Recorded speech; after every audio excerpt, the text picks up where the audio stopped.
ہونے کے وقت یہ صورتحال بنائی جائے گی. تو اگر ہم غیروں کو قصوروار ٹھہرا رہے ہیں تو یہ سمجھ لیں قصور ہمارا بھی ہے, مجرم ہم بھی ہیں, خدا کے ہاں جواب ہم بھی نہیں دے سکیں گے.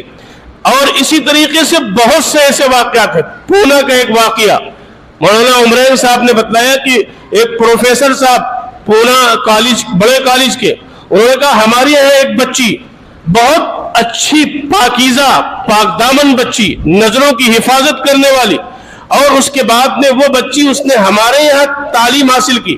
تو ایک ٹیچر جانتا ہے کہ بچی کا کردار کیسا ہو سکتا ہے. کہیں گے جب وہ فارغ ہو کے چلی گئی تو چند سالوں کے بعد مجھے یہ خبر ملی کہ وہ بچی کسی غیر مسلم کے ساتھ چلی گئی. تو وہ کہتے ہیں پروفیسر صاحب میں بڑا چوکنا ہوا کہ پاک باز بچی, باحیا بچی, با کردار بچی یہ کیسے چلی گئی. کہنے گے میں نے پھر کسی سورس اور رابطے کے ذریعے سے اس بچی کا نمبر لیا, اور نمبر لینے کے بعد میں جب اس سے پوچھا کیا بات ہے تو اس نے کہا کہ ہماری شکل بہت اچھی نہیں تھی, ہماری شکل بہت اچھی نہیں تھی, واجبی شکل تھی, اور ہمارے معاشرے میں یہ بھی کمی ہے کہ ہم جب رشتہ تلاش کرنے کے لیے بچی ڈھونڈنے جاتے ہیں تو حور سے کم پہ ہم سمجھوتا کرنے کو تیار نہیں ہوتے کہ ہمیں حور چاہیے. اس نے کہا کہ 50 بلا مبالغہ 50 لڑکے والے ہم کو دیکھنے آئے, اور ہر لڑکے والوں کے سامنے ہم ناشتہ لگاتے تھے, اور اس کے بعد میں جواب آتا تھا کہ لڑکی شکل صورت کی اچھی نہیں ہے. ہم اتنا مجبور ہو گئے, اتنا اپنے آپ میں شرمندہ ہو گئے کہ ہم نے یہ قدم اٹھا لیا. ہو رہا ہے معاشرے میں, ہمارے معاشرے میں یہ ہو رہا ہے, ہمارے گھروں میں یہ ہو رہا ہے. تو میرے دوستو اس کے لیے ہمیں سدباب کرنا پڑے گا. گجرات کا ایک واقعہ بتلایا. اب میں نے کہا تھا نا بھی جب طوفان آتا ہے تو کسی گھر کو نہیں چھوڑتا ہے. اگر ہم مطمئن بیٹھ گئے تو ہم چاہے جتنے دیندار ہو, ہم چاہے جتنے مولانا صاحب ہو, لیکن اگر ہم نے بچے اور بچیوں کی تربیت کی فکر نہیں کی تو ہمارے گھر بچیں گے نہیں. کیونکہ ادھر منصوبہ ہے, ادھر پلان ہے, اور ادھر باقاعدہ منظم سازش ہے, اور ادھر پورا انعام دیا جا رہا ہے, اور پورا سپورٹ کیا جا رہا ہے.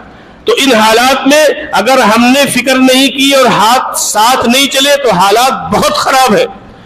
ایک بچی کہتے ہیں جس کے بارے میں یہ گمان تھا محلے والوں کی کہ شاید وہ تہجد گزار ہوگی, باپ بہت نیک, بہت دیندار, دل کا بہت جو ہے ملائم, بہت نرم دل کا, اور اس کے بعد میں اس کے بچی کو جب دیکھا گیا تو غیر مسلم بچے کے ہاتھ شراب خانے میں شراب پیتے ہوئے اس کو پکڑا گیا, اور اس کے بعد میں جب اس کو بٹھایا گیا تو گجرات احمد آباد کے لوگ یہ کہتے ہیں ہم کو گھنٹوں لگ گئے اس بات کے مشورہ کرنے میں کہ ہم اس بیٹی کے باپ کو کیسے بتائیں جس کے دینداری کے تذکرے پورے احمد آباد میں ہیں, پورے گجرات میں اس کے تذکرے ہیں.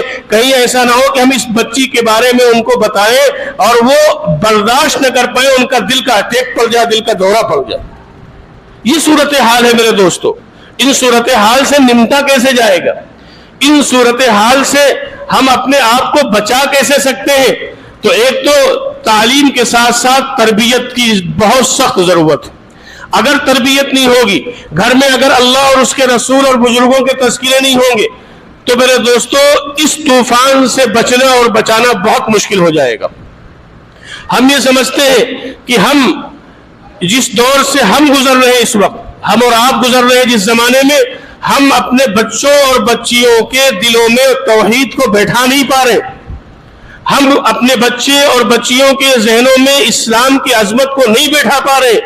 ہم اپنے بچے اور بچیوں کو جناب رسول اللہ صلی اللہ علیہ وسلم کی غلامی کا سبق نہیں پڑھا پا رہے. یہ ہماری کمزوری ہے. اگر وحدانیت کا سبق, توحید کا سبق ہم نے ازبر کرا دیا ہوتا, اگر ہم نے اسلام کی حقانیت اپنے بچے اور بچیوں کے دلوں کے اندر بیٹھا دی ہوتی, اور اگر ہم نے جناب رسول اللہ صلی اللہ علیہ وسلم کی غلامی ان کے ذہن و دماغ کے اندر بیٹھا دی ہوتی, تو شاید ہماری بچی کٹ تو جاتی, ہماری بچی مر تو جاتی, ہماری بچی ٹکڑے ٹکڑے ہو جاتی, لیکن وہ دین کو, اسلام کو اور شریعت کو نہ چھوڑتی, وہ اسلام سے بغاوت کرنے والی نہ ہوتی.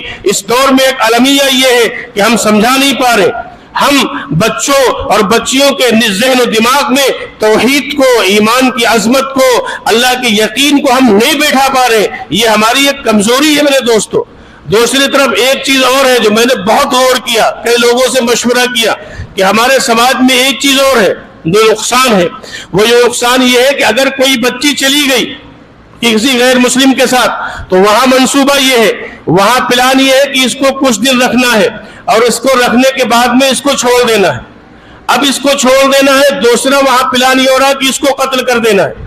لیکن ہم اپنے دل کو کشادہ کریں، ہم اپنے دل کو بڑا کریں، ہم اپنے معاشرے میں یہ بات چلائیں کہ اگر کوئی بچی نادانی میں، اگر کسی بچی سے غلطی ہو گئی ہے اور غلطی کی وجہ سے وہ کسی غیر مسلم کے ساتھ چلی گئی ہے، تو ہم یہ آپشن اس کے سامنے کھلا رکھیں کہ جب وہ آئے تو ہم اس کی واپسی کے لیے تیار ہوں۔